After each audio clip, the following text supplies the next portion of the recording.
Hi everyone, welcome to the 3 Minute Math YouTube channel. We go to solutions to complex math problems in 3 minutes or less. Our next problem is from the 2013 AMC question number 17.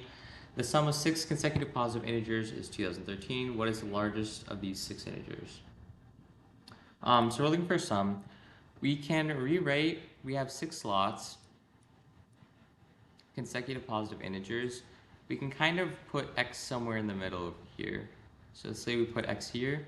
We're going to have x plus 1 for this, x plus 2 for this, x minus 1 for this, x minus 2 for this, and then x minus 3. So there's minus 2, minus 1, plus 1,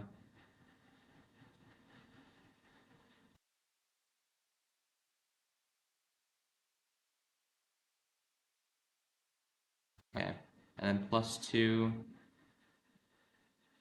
are going to cancel.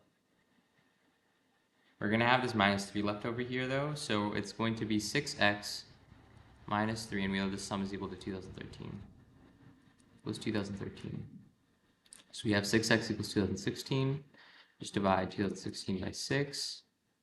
So we're going to have 3, 18, 21. We divide 3, 18, 36, 6. Which means x equals 336 right here. What is the largest of these 6 integers? So we know this is x plus 1, this is x plus 2. So we just add 2 to this. We know it's 338. And our answer is B.